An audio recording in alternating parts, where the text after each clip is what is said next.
हमको समझाय त महुआ के गीत गबैत छी। कतेक सुंदर सचर लगेलहुँ या दुल्हा अहाँ ले अहाँ किया ने खाए छी, अहाँ के माँ उल्हन देती। कतेक सुंदर सा हम सजर लगेलहुँ अहाँ किया ने खाती छी, ने कनिको दूध पीबै छी, अहाँ के भाभी उल्हन देती।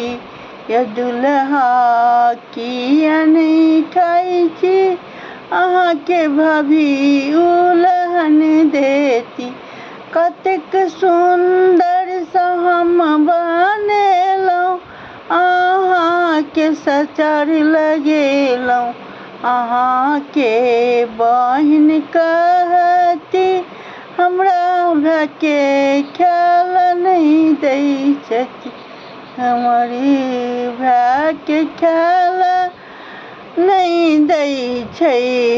कतेक सुंदर सा हम रन्हलहुँ अहाँ ले खीरी, अहाँ किया ने खाए छी, अहाँ के दादी उल्हन देती। हमरा पोता के नहीं दै छल ख्याल, तही ले लट गेल ससुर के नाम नहीं हँसाउ, ससुर के मान अहाँ बढ़ाउ।